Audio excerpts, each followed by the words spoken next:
1. Accepting complacency. It's supremely easy after you graduate college and get a full-time job to fall into a state of complacency. You're making decent money, your schedule is largely fixed, you have a daily routine, and you most associate with the same people. Life is pretty good for the most part, and it's easy to just coast along.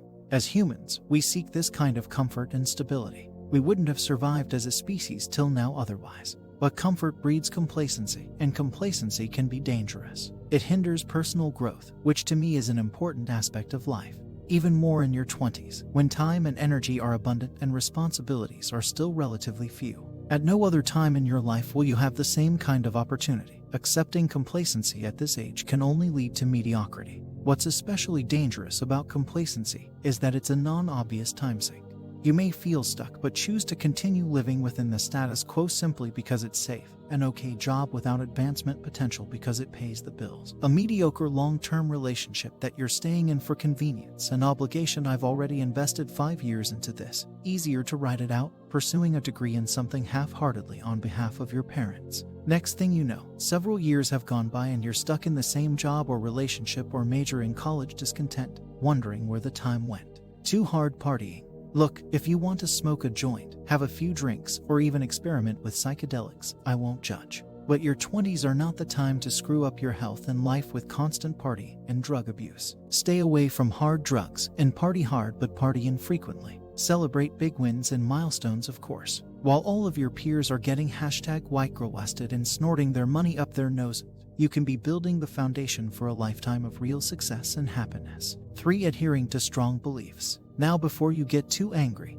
hear me out. I'm not against strong beliefs, I have plenty of them myself. And I'm not saying that you shouldn't have a religion, political party, or philosophical train of thought that you follow. But at this time in your life, you likely aren't experienced enough to make informed decisions about these topics. You need to meet more people, see the world, experience new cultures, and understand opposing sides to an argument.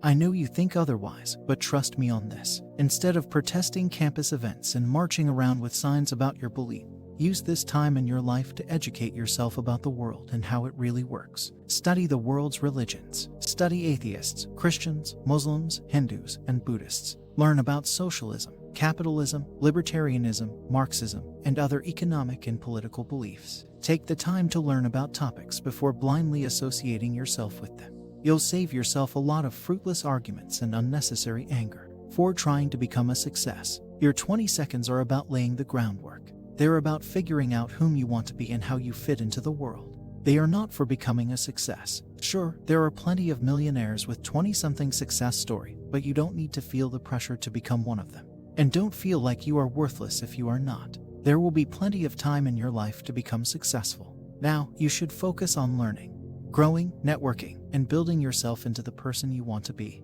The money and fame will come later. 5. Impressing other people. Who cares what other people think? They're just as clueless and confused as you are. Other people's opinions don't matter, so stop letting them rule your life. Do what you want and live life your way. Be ethical, of course, but don't let other people's opinions sway you into a life that you don't love. My rule of thumb is, if you wouldn't trade lives with someone else, don't take advice from them and don't care what they think. Period. 6. Working a job. Sure, you should work hard in your 20 seconds, but don't waste your time at a job if that's not what you want to do. Unless you have your heart set on a career path that you already love and find wildly fulfilling, don't waste your time in the corporate world. Get a bartending job to pay the bills and work in your side hustle or freelancing gigs in your free time. Volunteer your way across the world or apprentice under someone you respect. You can always go back and get a job, but you can't get wasted time back. 7. Living someone else's life. For the better part of our entire lives up to our 20s, we largely follow the instructions of others, our parents, our teachers, our peers, and the media. Rarely do we make a major decision without influence from others. Left unquestioned, the result is we spend a large part of our lives living in a way that doesn't resonate with who we really are. We may choose to do things based on what others think is best for us and discard the very things that could have led us to genuine happiness. I have a friend who was pushed all his life to become a doctor. He studied all the sciences in high school, majored in biochem in undergrad, then entered medical school. A couple of years in now, he's come to terms with the fact that he doesn't truly enjoy what he's learning or the path he's taken. Yet he feels like he's spent too much time, effort, and money already not to continue on. Realize that what others say you should be is based upon their own experiences and how they feel you'd be of more value to them. Neither should be the basis for determining how you should live your life. The early 20s are a great time to question the truths you've been taught growing up and figure out who you are, what you really enjoy, and how you want to live your life. Taking the time to do so can be really rewarding and prevent time wasted living someone else's life.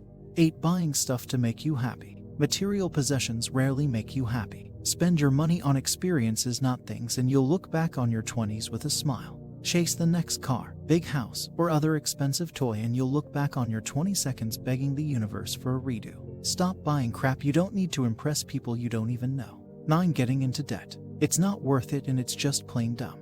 You don't need to go into debt unless you are starting a business and using credit cards to pay for your living expenses. Don't go into debt for a car, house, or fancy toy. It's not worth it, and it will cause huge problems later down the road. 10. Not focusing more on choosing a career I was aligned with. After graduating from university, I chose the exploring route over the career route. I traveled a lot. I taught English overseas, which was a fulfilling and fun job while it lasted, but definitely had an expiry date. I knew I wouldn't be there forever. What I didn't know was what I'd do after that adventure. In my free time, I focused a lot on writing fiction, which was and still is my dream.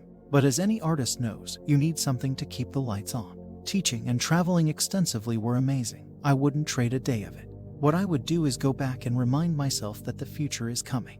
Not to scare me, but to make sure I got on the ball about getting ready and finding what I was made to do. I'm doing all that now, and it's a fun, exciting process. I just regret not starting a whole lot sooner. 11. Walking away from love. The last great relationship I was in was fulfilling, exciting, and full of uncertainty. I was never sure if it was the right time, if she was the right girl, or if we had what it took to go all the way. But I knew that at that moment I loved her intensely, and she felt the same, if not more so, about me. In the end, I decided my gut was telling me not to commit, so I walked away. Maybe it was the right choice, maybe not. It's hard to say now that I'm out of the moment and thinking differently. What I do regret is not focusing more on her good side, on the amazing gifts she had to offer. When I look back now, it seems that I focused a lot more on all the things she wasn't doing, or the things she was doing wrong. This feels like the real reason for my uncertainty and eventual leaving, even though I wasn't sure I wanted to go. It's funny the way time removes your biases. When we look back, we realize just how much of a situation was actually our own doing, and not entirely the other person's fault like we once imagined.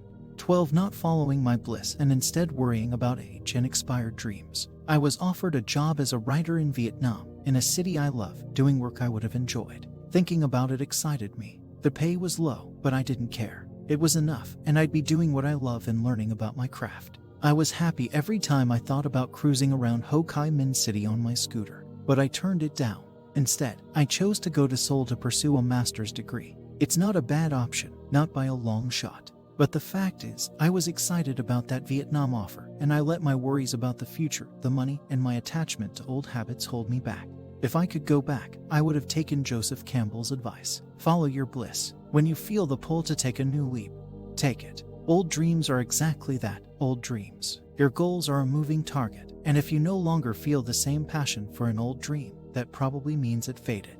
It's okay to leave it that way. New dreams will come up to take their place. Grab onto them and ride them while the passion is there. But as Paulo Coelho says in The Alchemist, people are capable, at any time in their lives, of doing what they dream of. So regret is really just a lesson you teach yourself. The time is always now. The choice is always yours. 13. Video games. I spent my entire teenage life playing games. I easily racked up hundreds, if not 1,000, hours of playing video games. In first-year college, I would routinely stay up till 2-4 a.m. playing Heroes of Newerth with friends over Skype. I actually essentially lost money while I was playing because, at the time, my hourly rate playing online poker was $100 minus $200, a huge opportunity cost. The addiction was real. I not only played for hours every night, but I also studied my past games, watched streams, and read guides, all in the name of improving myself. That took up another few hours every day. Were there benefits from all this? I really can't say at the moment. I want to believe that this compulsive drive to get better translates into other endeavors. But what if I had simply put my time and energy into something else to begin with? Yes, I enjoyed playing video games in the heat of the moment. But after every session, there would be a hollow feeling inside me. Did 3 hours really just go by? And think of all the things I'm procrastinating on. Eventually, I realized gaming didn't align with my future goals at all. I slowly eased off of it and eventually quit for the most part. When it comes to determining whether gaming is a waste of time or not, it helps to decide which side of the hash hours played curve you wish to be on. On one side, you have 1,000 plus hours. This is if you have ambitions to go pro, enter the competitive scene, become a prominent YouTuber, start a Twitch stream, or some other way to monetize your gaming. On the other side is lesser than 100 hours. Think of the casual gamer who plays for an hour every couple of days after work to unwind. Falling on polar ends of this spectrum seems to be ideal for optimizing your time. Either you make gaming your life's work or you use it as a relaxation tool. The problem area is the middle area in between these two poles, where you spend so much time gaming that it interferes with your regular life, but you don't spend enough time to reach the top or monetize your gaming hobby. When it came to Han, I fell precisely in that middle area. I was pretty good but not top tier. I spent a lot of time playing and study, but not enough that I could monetize that time.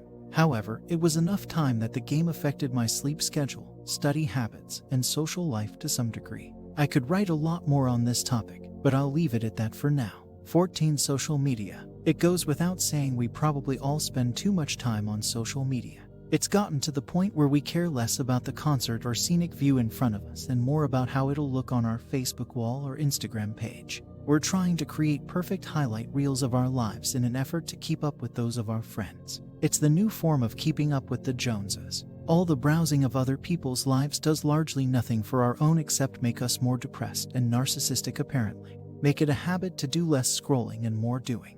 15. Serious relationships. You don't know yourself enough to know what you want in a partner or who you should be for that partner. Focus on yourself. Date around, experiment, and have casual flings. But don't get so serious, and for the love of God, don't get married. You'll learn what you want and don't want in a relationship from these experiences. Get your house in order before you bring someone else into it. You'll be glad you did.